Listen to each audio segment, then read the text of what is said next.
옥순아, 아버지가 돌아가셨어. 어머니, 저 내려가야 해요. 안 돼, 나. 어머니, 열어줘요. 어머니. 어머니. 하지만 그것은 시작에 불과했습니다. 모든 건 10개월 전 그 자리에서 시작됐습니다. 서울 마포구의 한 한정식집 창가 자리에 네 사람이 마주 앉았습니다. 준혁의 어머니 강분자 씨는 메뉴판을 덮으며 옥순을 한번 훑어보았습니다. 위아래로 천천히였죠. 솔직히 말할게요. 나는 원래 직접적인 사람이거든. 분자 씨가 찻잔을 내려놓으며 말을 이었습니다. 내가 내 마음에 쏙 드는 건 아니야. 근데 우리 준혁이랑 궁합은 좋다더라고. 그러면 됐지 싶어서 일단 결혼시키는 거야. 그래도 잘해라, 알겠지? 옥수는 웃었습니다. 네, 어머니. 찻잔을 들어 입술에 댔습니다. 차가 식어 있었습니다. 속이 좀 불편했지만 그게 다였습니다. 원래 이런 어른이 있다고 생각했습니다. 말이 거칠어도 속은 다른 경우도 있으니까요. 그날 차를 마시고 헤어졌고 6달 뒤 옥순과 준혁은 결혼했습니다. 결혼 생활 3년이 흘렀습니다. 크게 나쁘지 않았습니다. 시어머니 강분자 씨는 한 달에 한두 번 연락을 해왔고 명절에 내려가면 식탁에 음식이 가득했습니다. 가끔 선을 넘는 말이 나왔습니다. 밥상머리에서 불쑥 튀어나오는 말들이었죠. 옥순아, 요즘 살이 좀 찐 것 같지 않아? 우리 준혁이는 원래 집밥을 좋아하는데 자기 손으로 해먹는 거랑은 다르지. 그럴 때마다 준혁이 나직하게 말했습니다. 어머니 원래 저러셔. 신경 쓰지 마. 옥수는 그 말을 들으며 입속으로만 뭔가를 삼켰습니다. 뭐라고 딱 잘라 말하기 어려운 것이었습니다. 딱히 큰일도 아니고 싸움으로 번진 적도 없었습니다. 그냥 그런 분이라고 생각했습니다. 3년이 그렇게 지났습니다. 그런데 어느 봄날 옥수는 병원에서 받은 봉투를 손에 들고 집으로 돌아왔습니다. 임신이었습니다. 그날 저녁 준혁에게 말했고 준혁은 옥순의 손을 꼭 쥐었습니다. 다음 날 시어머니에게 전화를 드렸습니다. 전화기 너머로 시어머니의 목소리가 달라지는 게 느껴졌습니다. 뭐? 진짜? 야, 내 손주야, 내 손주. 그 다음 주에 시어머니가 올라왔습니다. 손에 큰 보따리를 들고 현관문 앞에 서 있었습니다. 미역, 대추, 잣, 한우였습니다. 냉장고 앞에서 이것저것 넣으며 시어머니가 말했습니다. 산모는 처음 석 달이 제일 중요해. 내가 매주 올게. 걱정 마라. 병원도 따라왔습니다. 초음파 화면을 들여다보며 연신 내 손주, 내 손주를 중얼거렸습니다. 과일을 깎아서 내밀었고 밥을 차려서 먹으라고 했습니다. 3년 동안 한 번도 없던 일이었죠. 옥수는 그 변화를 바라보았습니다. 시어머니가 깎아준 사과를 받아들었습니다. 달았습니다. 옆에서 뭐라 말하는 소리가 들렸지만 그 순간만큼은 귀에 잘 들어오지 않았습니다. 어쩌면 내가 오해했던 걸지도 모른다고 생각했습니다. 3년 동안 선을 넘던 말들, 상견례 날 식은 차, 그 모든 것들이 그냥 성격이 좀 직선적인 어른의 방식이었을 거라고. 손주가 생기니 이렇게 살가워지는 걸 보면 어쩌면 처음부터 나쁜 사람이 아니었을지도 모른다고. 옥수는 그렇게 생각하기로 했습니다. 임신 7개월이 되던 무렵이었습니다. 옥수는 그날도 시어머니 집에 와 있었습니다. 시어머니가 먹어야 한다며 끓여둔 미역국이 식탁 위에 놓여 있었고 거실 창으로 오후 햇살이 비스듬히 들어오고 있었습니다. 소파에 앉아 배를 쓸어내리던 옥순이 핸드폰이 울렸습니다. 오빠였습니다. 옥순아. 목소리가 낮았습니다. 평소와 달랐습니다. 아버지가 돌아가셨어. 심근경색이었습니다. 아침에 쓰러지셨고 병원에 도착했을 때는 이미 늦었다고 했습니다. 전화기를 든 손이 떨렸습니다. 무릎에 힘이 빠지는 게 느껴졌습니다. 옥수는 일어서려 했습니다. 가방을 집으려고 손을 뻗었습니다. 그 순간 시어머니가 거실 안으로 들어왔습니다. 어디 가려고? 어머니, 저 아버지가 돌아가셨어요. 대전에 내려가야 해요. 시어머니가 옥순의 앞을 막아섰습니다. 안 돼. 단 2글자였습니다. 원래 임산부는 장례식장 가는 거 아니야. 뱃속 아이가 더 중요해. 거기 가면 안 좋아. 어머니, 제 아버지예요. 제가 가야 해요. 안 된다고. 그러다 애한테 무슨 일 생기면 어떡하려고. 시어머니의 목소리는 흔들리지 않았습니다. 타이르는 말투도 아니었고 걱정하는 말투도 아니었습니다. 그냥 결정된 일을 통보하는 사람이 목소리였습니다. 옥수는 시어머니의 팔을 피해 현관 쪽으로 발을 옮겼습니다. 시어머니가 먼저 안방문을 열고 옥순의 어깨를 밀어 넣었습니다. 문이 닫혔습니다. 손잡이를 잡아 돌렸습니다. 열리지 않았습니다. 잠겨 있었습니다. 어머니, 열어줘요. 어머니, 문을 두드렸습니다. 아무 대답이 없었습니다. 방문 너머로 시어머니가 TV를 켜는 소리가 들렸습니다. 아버지가 말이 끊겼습니다. 손잡이를 다시 잡고 흔들었습니다. 문은 꼼짝도 하지 않았습니다. 배가 당기는 느낌이 왔습니다. 등이 벽에 닿을 때까지 밀려났다가 다시 문 쪽으로 손을 뻗었습니다. 고래고래 소리를 질렀습니다. 얼마나 소리를 질렀는지 몰랐습니다. 어지러웠습니다. 바닥이 흔들리는 것 같았습니다. 혈압이 급격히 치솟는 느낌이었습니다. 옥수는 그 자리에서 주저앉았습니다. 그 다음은 기억이 끊겼습니다. 눈을 떴을 때는 응급실이었습니다. 천장이 흰색이었고 옆에 준혁이 앉아 있었습니다. 링거줄이 손등에 꽂혀 있었습니다. 옥순아. 준혁의 눈이 빨개져 있었습니다. 미안해. 옥수는 아무 말도 하지 않았습니다. 창밖을 바라보았습니다. 밖이 어두워져 있었습니다. 이틀을 응급실에서 보냈습니다. 퇴원하던 날 아침 오빠에게서 문자가 와 있었습니다. 짧았습니다. 장례 끝났어. 잘 쉬어. 옥순이 응급실 침대에 누워있는 동안 오빠는 혼자 아버지 곁을 지켰습니다.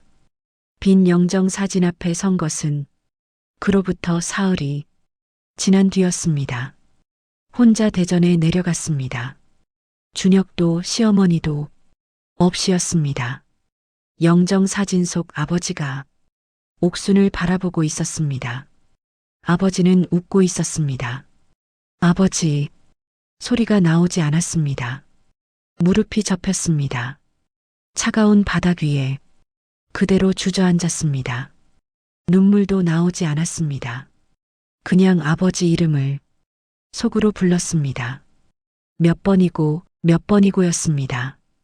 배신이라는 말이 있습니다. 믿었던 사람이 등을 돌리는 것을 배신이라고 합니다. 그런데 옥수는 그날 처음으로 알았습니다. 배신은 꼭 등을 돌리는 것만이 아니라는 걸. 문을 잠그는 것도 배신이었습니다. 아버지 마지막 가는 길에 딸이 없게 만드는 것도 배신이었습니다. 그리고 그것은 돌이킬 수 없었습니다. 퇴원하고 사흘이 지났습니다. 초인종이 울렸습니다. 시어머니였습니다. 손에 반찬통을 들고 서 있었습니다. 아무 일도 없었다는 듯이었습니다. 시어머니가 부엌으로 들어서며 반찬통을 내려놓았습니다. 냉장고를 열고 이것저것 챙기기 시작했습니다. 옥수는 거실에 서서 바라보았습니다. 잠깐 뒤 시어머니가 먼저 말을 꺼냈습니다. 다행이다. 애는 괜찮지? 네. 그래, 잘 됐네. 잠깐 사이가 생겼습니다. 근데 있잖아, 옥순아.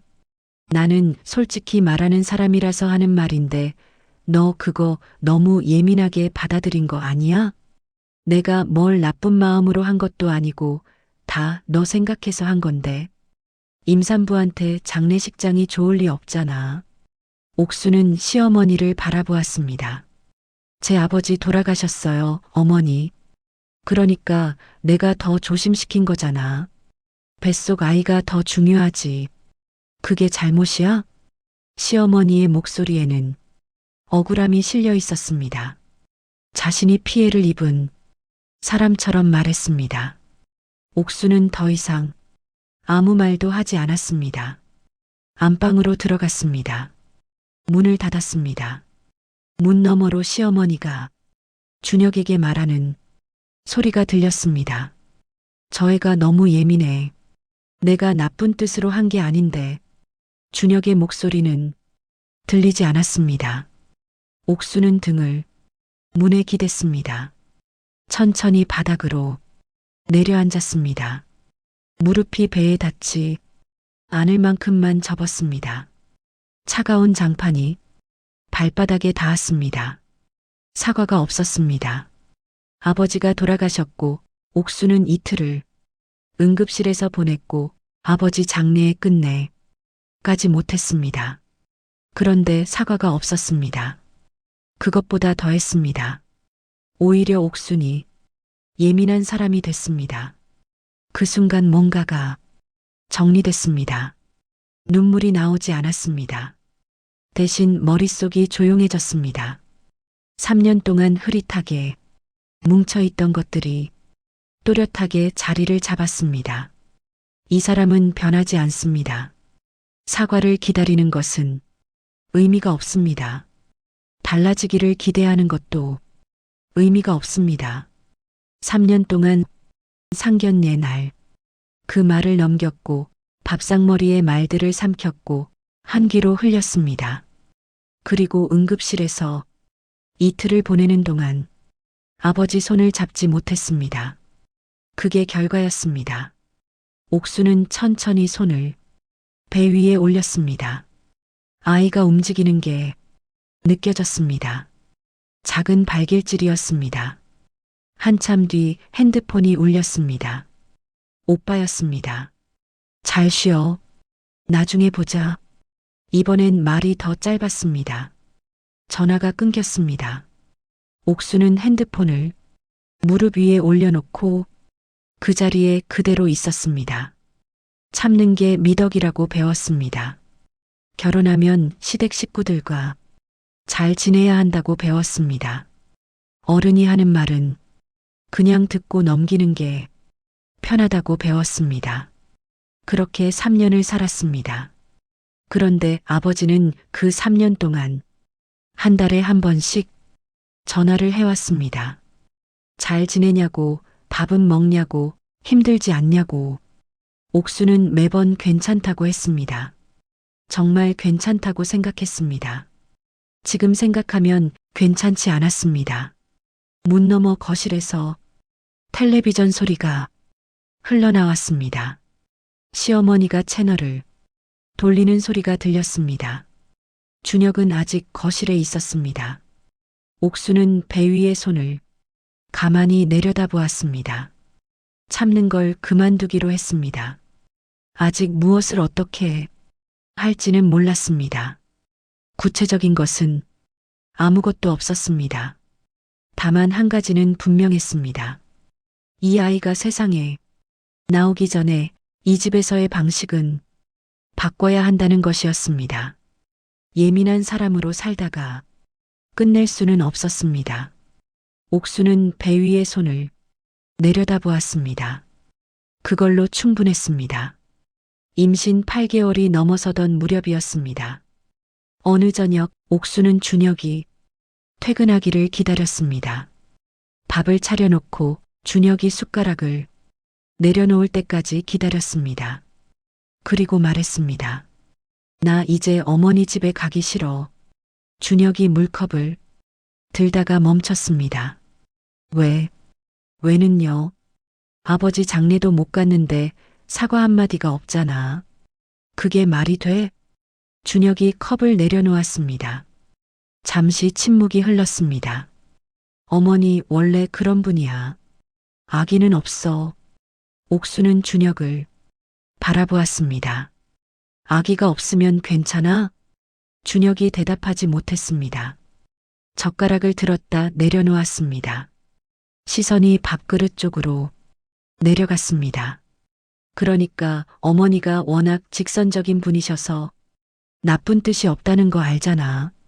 나쁜 뜻이 없어도 결과는 있잖아. 준혁이 입을 다물었습니다. 그 침묵이 답이었습니다. 옥수는 더 말하지 않았습니다. 밥상을 치웠습니다. 설거지를 했습니다. 물소리가 가득한 동안 아무 말도 오가지 않았습니다. 며칠 뒤였습니다. 저녁 식사를 마치고 준혁이 소파에 앉아 있는데 핸드폰이 울렸습니다. 액정의 어머니라고 떴습니다. 준혁이 옥순을 한번 보더니 자리에서 일어났습니다. 안방으로 들어가며 문을 닫았습니다. 옥순은 설거지를 하면서 들으려 하지 않았습니다. 들리지도 않았습니다. 10분쯤 지나 준혁이 거실로 나왔습니다. 어머니가 섭섭하다고 하시더라고. 옥순이 행주를 개며 물었습니다. 뭐가요? 요즘 통 연락이 없다고. 임산부니까 자주 챙겨드려야 하는데 내가 안 온다고 하시던데. 옥수는 행주를 식탁 위에 내려놓았습니다. 그래서요? 에이, 어머니가 워낙 그러셔. 한 귀로 듣고 한 귀로 흘려. 한 귀로 흘리라는 말이었습니다. 아버지 장례를 못 간 것도 흘리고 이틀을 응급실에서 보낸 것도 흘리고 사과 한마디 없던 것도 흘리라는 말이었습니다. 그리고 이제는 시어머니가 섭섭하다는 것까지 옥순이 받아내야 했습니다. 옥순은 입을 닫았습니다. 그날 밤이었습니다. 옥순은 서랍을 열었습니다. 안쪽 깊숙이 넣어두었던 봉투를 꺼냈습니다. 아버지 영정 사진이었습니다. 장례식에서 오빠가 보내준 사진 파일을 인쇄해서 넣어뒀던 것이었습니다. 아버지가 웃고 있었습니다. 옥수는 사진을 한참 바라보았습니다. 8개월 된 배가 무거웠습니다. 허리가 아팠습니다. 그래도 그 자리에서 움직이지 않고 아버지를 바라보았습니다. 아버지는 살아계실 때 한 번도 시어머니 욕을 한 적이 없었습니다. 대신 전화할 때마다 이렇게 물었습니다. 밥은 먹냐? 잘 지내지? 그 말이 전부였습니다. 그런데 그 말이 지금 생각하면 다르게 들렸습니다. 잘 지내냐는 말이 아니라 힘들지 않냐는 말이었습니다. 괜찮냐는 말이 아니라 버티고 있냐는 말이었습니다. 아버지는 알고 있었던 것 같았습니다. 옥수는 사진을 다시 봉투에 넣었습니다. 서랍 안쪽에 넣어두었습니다. 준혁은 그날 밤 내내 아무것도 묻지 않았습니다. 아무것도 눈치채지 못한 것인지 아니면 알면서도 모른 척한 것인지 옥수는 알 수 없었습니다. 다만 한 가지는 분명했습니다. 말해도 달라지지 않는다는 것이었습니다. 처음으로 직접 말했고 준혁은 들었고 그리고 아무것도 바뀌지 않았습니다. 오히려 시어머니가 섭섭하다는 말을 전달받았습니다. 반격이라고 부르기도 민망한 시도였습니다. 그게 더 아팠습니다. 맞싸워서 지는 것보다 말했는데 아무 일도 일어나지 않는 것이 더 무서웠습니다. 옥수는 배 위에 손을 얹었습니다. 아이가 조용했습니다. 자고 있는 것 같았습니다.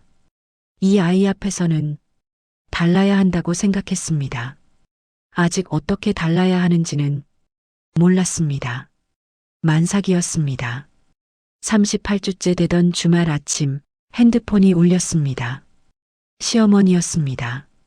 옥순아, 이번 주 김장 좀 해야겠다. 올해는 남의 손 탄 거 못 먹겠어. 준혁이랑 같이 와. 옥수는 핸드폰을 든 채 배를 내려다보았습니다. 38주였습니다. 준혁이 옆에서 들었습니다. 한 번만 다녀오자. 금방 하고 올게. 옥수는 아무 말도 하지 않았습니다. 코트를 집어들었습니다. 시어머니 집 부엌은 이미 준비가 돼 있었습니다. 절인 배추가 소쿠리에 가득 담겨 있었고 부엌 한가운데 커다란 김장 대야가 놓여 있었습니다. 양념 냄새가 현관까지 밀려 나왔습니다. 시어머니가 앞치마를 두르고 서 있었습니다. 왔어? 어서 와. 손 씻고 바로 시작하자. 옥수는 손을 씻었습니다. 대야 앞에 섰습니다. 배가 대야 가장자리에 닿을 듯 했습니다. 허리를 굽히면 배가 당겼습니다. 그래도 손을 뻗었습니다. 배추에 양념을 바르기 시작했습니다. 배가 뭉치는 느낌이 왔습니다. 잠깐 손을 멈추었다가 다시 움직였습니다. 멈출 수 없었습니다. 준혁도 그 자리에 있었습니다. 부엌 한쪽에 서서 시어머니 눈치를 살피며 배추를 날랐습니다. 10분쯤 지났을 때였습니다. 분자 씨가 팔짱을 꼈습니다. 옥순의 손을 바라보았습니다. 손이 너무 느려. 그렇게 하면 저녁까지 걸리겠다. 내가 할 때는 이것보다 2배는 빨랐어.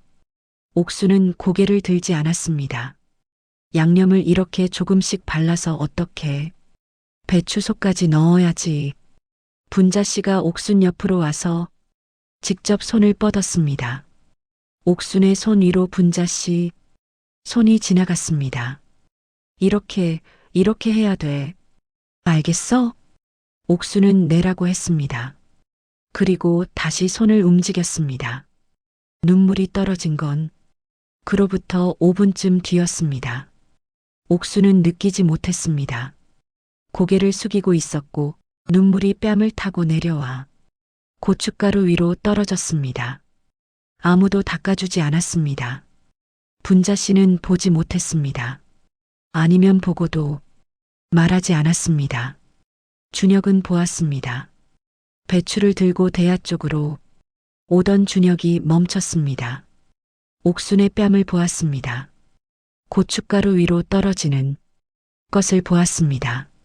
그 자리에 서 있었습니다. 아무 말도 하지 못했습니다. 어머니가 옆에 있었습니다. 그 순간 준혁 안에서 뭔가가 끊어졌습니다. 소리도 없이였습니다. 무엇이 끊어진 것인지 준혁 자신도 몰랐습니다. 다만 배추를 든 손에 힘이 빠졌습니다. 그래도 아무 말도 하지 않았습니다. 김장은 오후 늦게 끝났습니다. 분자 씨가 수고했다며 용돈 봉투를 내밀었습니다. 준혁이 받았습니다. 옥수는 받지 않았습니다. 집으로 돌아오는 차 안이었습니다. 서울까지 1시간이 넘게 걸렸습니다. 그 1시간 동안 두 사람은 아무 말도 하지 않았습니다. 준혁은 핸들만 잡고 있었습니다. 라디오도 켜지 않았습니다. 옥수는 조수석 창밖을 바라보았습니다. 고속도로 가로등이 하나씩 지나갔습니다. 옥수는 오른손을 배 위에 올렸습니다. 배가 뭉쳤다 풀렸다 했습니다. 병원에 가야 하는 수준은 아니었습니다. 그냥 버텼습니다. 버티는 게 익숙해진 것인지 아니면 더 이상 아픈 게 느껴지지 않는 것인지 알 수 없었습니다. 차가 서울로 들어서고 아파트 지하 주차장에 멈췄습니다. 준혁이 시동을 껐습니다. 두 사람 다 움직이지 않았습니다. 먼저 문을 연 건 옥순이었습니다. 아무 말 없이 차에서 내렸습니다. 엘리베이터를 탔습니다. 집에 들어와서 코트를 벗었습니다. 손을 씻었습니다. 손등에 고춧가루 자국이 남아 있었습니다. 물로 씻어냈습니다. 집에 들어서자 준혁이 거실 불을 켰습니다. 고춧가루 냄새가 아직 손에 배어 있었습니다. 소파에 나란히 앉았습니다. 텔레비전은 켜지 않았습니다. 한참 동안 두 사람 사이에 아무 소리도 없었습니다. 먼저 말을 꺼낸 것은 준혁이었습니다. 옥순아. 옥순이 고개를 돌렸습니다. 준혁이 손을 무릎 위에 올린 채 아래를 바라보고 있었습니다. 나 그날 아무 말도 못했어.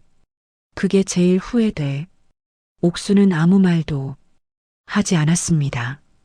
준혁이 말을 이었습니다. 미안해. 나 지금껏 뭘 한 건지 모르겠어. 거실이 조용했습니다. 준혁의 목소리가 낮았습니다. 변명도 없었고 설명도 없었습니다. 그냥 그 말뿐이었습니다. 옥수는 배 위에 손을 올렸습니다. 아이가 발길질을 했습니다. 한 번, 그리고 또 한 번이었습니다. 그때 핸드폰이 울렸습니다. 오빠였습니다. 옥순이 전화를 받았습니다. 옥순아, 나야. 응, 오빠. 있잖아. 아버지 장례 때 말이야. 오빠의 목소리가 잠깐 멈췄습니다. 너 거기 없으니까 내가 혼자 아버지 손 잡았다. 아버지 손이 아직도 따뜻했어. 전화가 끊겼습니다. 옥수는 핸드폰을 무릎 위에 내려놓았습니다. 아무 말도 나오지 않았습니다. 어깨가 먼저 움직였습니다. 소리는 나오지 않았습니다. 그냥 어깨만 가늘게 떨렸습니다. 준혁이 옥순이 어깨를 안았습니다. 아무 말도 하지 않았습니다. 그냥 그대로 있었습니다. 옥순도 피하지 않았습니다. 어깨가 계속 떨렸습니다. 눈물이 나오는지 나오지 않는지도 몰랐습니다. 그냥 오빠 목소리가 귓속에서 맴돌았습니다. 아버지 손이 아직도 따뜻했어. 얼마나 시간이 지났는지 몰랐습니다. 어깨 떨림이 잦아들었을 때 준혁이 입을 열었습니다. 옥순아. 옥순이 고개를 들었습니다. 나 결정했어. 목소리가 달랐습니다. 어머니 원래 그러셔를 반복하던 그 목소리가 아니었습니다. 3년 동안 어머니 원래 그러셔를 반복하던 사람이 목소리가 아니었죠. 짧고 단단했습니다. 옥수는 준혁을 바라보았습니다. 준혁이 정면을 바라보고 있었습니다. 턱에 힘이 들어가 있었습니다. 무엇을 결정했는지 묻지 않았습니다. 물어보지 않아도 알 것 같았습니다. 아니, 정확히는 몰랐습니다. 다만 이번에는 달랐습니다. 한 귀로 흘리라는 말이 아니었고 어머니 원래 저러셔가 아니었습니다. 처음이었습니다. 결혼하고 3년 만에 이 사람이 처음으로 옥순 편에 섰습니다. 옥순은 다시 배 위에 손을 올렸습니다. 아이가 조용했습니다. 아까 발길질을 하던 아이가 이제는 잠든 것 같았습니다. 창밖에 밤이 깊어 있었습니다. 주말 아침이었습니다. 옥수는 안방에 있었습니다. 준혁이 거실로 나가더니 현관 쪽으로 서서 핸드폰을 귀에 댔습니다. 전화를 거는 것이었습니다. 어머니, 목소리가 낮았습니다. 조용했습니다. 저 이제 어머니한테 연락 안 할게요. 짧은 침묵이 흘렀습니다. 그 다음 분자씨, 목소리가 전화기 너머로 터져 나왔습니다. 높고 날카로웠습니다. 뭐, 그게 무슨 말이야? 내가 뭘 잘못했냐고 준혁이 말했습니다. 어머니는 모르시잖아요. 본인이 뭘 잘못했는지. 그게 제일 무서워요. 전화가 끊겼습니다. 1분도 되지 않아 핸드폰이 울렸습니다. 준혁이 화면을 내려다보았습니다. 받지 않았습니다. 진동이 멈췄습니다. 다시 울렸습니다. 다시 받지 않았습니다. 세 번째에도 받지 않았습니다. 진동이 완전히 멈추고 나서야 준혁이 핸드폰을 주머니에 넣었습니다. 오후였습니다. 준혁이 혼자 나갔습니다. 옥순에게 다녀오겠다고 했습니다. 어디 가는지는 말하지 않았습니다. 옥순도 묻지 않았습니다. 시어머니 집이었습니다. 준혁이 현관문을 열고 들어섰습니다. 거실에 분자 씨가 서 있었습니다. 눈이 빨개져 있었습니다. 왔어? 아침에 그게 무슨 말이야, 대체. 준혁은 대답 대신 안방으로 들어갔습니다. 서랍을 열고 두고 온 물건 몇 가지를 가방에 챙겼습니다. 분자 씨가 안방 문 앞에 서서 바라보았습니다. 야, 내가 뭘 잘못했는지 말을 해야 알지. 말을 해. 준혁이 가방을 닫았습니다. 옥순이 그년이 너 세뇌시킨 거야. 내 아들이 이럴 리 없어. 그년이 너한테 뭐라고 했어? 준혁이 멈췄습니다. 가방 끈을 쥔 손이 그대로 있었습니다. 천천히 고개를 들었습니다. 분자 씨를 바라보았습니다. 어머니, 그 말이 왜 나오는지 모르겠네요. 분자 씨가 입을 열었다가 닫았습니다. 3달 전에 옥순이 응급실에 실려갔어요. 만삭인 며느리한테 김장을 시켰고 아버지 돌아가셨을 때 문을 잠갔어요. 제가 지금 하는 말이 왜 나오는지를 모르시면 저는 더 드릴 말씀이 없어요. 분자 씨가 목소리를 높였습니다. 그러니까 그게 다 걔가 시킨 말 아니야. 내 아들이 이런 말을 하겠어? 준혁은 더 이상 말하지 않았습니다. 가방을 들고 현관으로 나왔습니다. 신발을 신었습니다. 분자 씨가 복도까지 따라 나왔습니다. 야, 이준혁? 어디 가는 거야? 서봐, 서. 준혁이 엘리베이터 버튼을 눌렀습니다. 문이 열렸습니다. 안으로 들어섰습니다. 이준혁? 문이 닫혔습니다.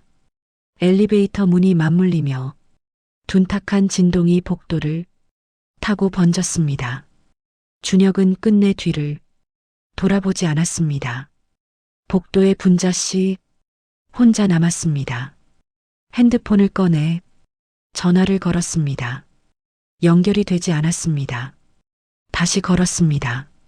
역시 연결이 되지 않았습니다. 분자 씨는 엘리베이터가 있던 자리를 바라보았습니다. 문은 이미 닫혀 있었습니다. 복도 끝까지 내다보았습니다. 아무도 없었습니다. 아파트 복도에 형광등이 그대로 켜져 있었습니다. 바람 한 점 없었습니다. 그 자리에 분자 씨 혼자였습니다. 며칠이 지났습니다. 분자 씨에게서 연락이 없었습니다. 집 앞까지 찾아온 것은 그 다음 날이었습니다. 초인종이 울렸고 문 너머로 분자 씨 목소리가 들렸습니다. 준혁은 문을 열지 않았습니다. 분자 씨가 복도에서 한참을 서 있다가 내려갔습니다. 그리고 문자가 왔습니다. 다 옥순이 그년 때문이야. 네 애미한테 이럴 수 있냐? 준혁이 문자를 읽었습니다. 핸드폰을 식탁 위에 내려놓았습니다. 아무것도 하지 않았습니다. 그게 답이었습니다. 주말이 됐습니다. 준혁이 말했습니다. 대전에 내려가자. 옥순이 고개를 들었습니다. 아버님 산소에 서울에서 대전까지 2시간 반이었습니다. 차 안에서 두 사람은 거의 말이 없었습니다. 그래도 이번 침묵은 달랐습니다. 김장을 마치고 돌아오던 날의 침묵이 아니었습니다. 그날은 무거웠고 이번은 조용했습니다. 대전의 오빠가 나와 있었습니다. 산소로 올라가는 길은 경사가 완만했습니다. 옥순이 배를 아는 채 천천히 올라갔습니다. 38주가 넘은 몸이었습니다. 준혁이 옆에서 팔을 내밀었습니다. 옥순이 잡았습니다. 아버지 산소 앞에 섰습니다. 상석 위에 작은 국화 한 다발이 놓여 있었습니다. 오빠가 가져온 것이었습니다. 옥수는 그 앞에 천천히 무릎을 꿇었습니다. 배가 닿지 않을 만큼만 몸을 숙였습니다. 아빠 나왔어. 소리가 나왔습니다. 이번에는 참지 않았습니다. 장례가 끝나고 혼자 대전에 내려갔을 때는 소리가 나오지 않았습니다. 눈물도 없었습니다. 그런데 지금은 달랐습니다. 어깨가 흔들렸습니다. 소리가 났습니다. 준혁이 옆에서 절을 했습니다. 2번 천천히였습니다. 아무 말도 하지 않았습니다. 그냥 그 자리에 있었습니다. 한참 뒤 오빠가 말했습니다. 아버지가 옥순이 걱정 많이 하셨다. 결혼하고 나서도 나한테 전화 자주 했어. 옥순이 잘 지내냐고. 얼굴이 왜 그렇게 피곤해 보이냐고. 준혁이 고개를 숙였습니다. 오빠가 말을 이었습니다. 근데 옥순이한테는 그 말을 못 하셨어. 걱정시키기 싫으셨나 봐. 전화할 때마다 잘 지내냐고만 하셨잖아. 옥순은 아버지 봉분을 바라보았습니다. 3년 동안 한 달에 한 번씩 걸려오던 전화가 생각났습니다. 밥은 먹냐고, 잘 지내냐고. 옥수는 매번 괜찮다고 했습니다. 그런데 아버지는 그 말을 고지곳대로 듣지 않으셨던 겁니다. 오빠한테 전화해서 옥순이 왜 그렇게 피곤해 보이냐고 물으셨던 겁니다. 알고 계셨습니다. 말씀은 못 하셨지만 다 알고 계셨습니다. 옥수는 손으로 눈가를 닦았습니다. 배 위에 손을 올렸습니다. 아이가 발길질을 했습니다. 아버지 산소 앞에서 뱃속 아이가 발길질을 했습니다. 아버지는 이 아이를 보지 못하셨습니다. 그게 제일 아팠습니다. 산에서 내려오는 길에 오빠가 준혁에게 조용히 말했습니다. 옥순이 잘 부탁해요. 준혁이 고개를 끄덕였습니다. 말이 없었습니다. 그 고개 끄덕임이 말보다 무거웠습니다. 집으로 돌아오는 차 안에서 준혁이 운전하는 동안 옥수는 조수석에서 눈을 감았습니다. 배 위에 손을 올린 채였습니다. 가로등 불빛이 차 안을 스쳐 지나갔습니다. 준혁은 속도를 줄였습니다. 과속 방지턱 앞에서 천천히 핸들을 잡았습니다. 옥순이 깨지 않게였습니다. 열을 뒤었습니다. 새벽 2시였습니다. 준혁이 병원으로 차를 몰았습니다. 옥수는 조수석에서 배를 잡은 채 앞을 바라보았습니다. 말이 없었습니다. 준혁도 말하지 않았습니다. 신호등이 초록으로 바뀔 때마다 차가 조용히 앞으로 나아갔습니다.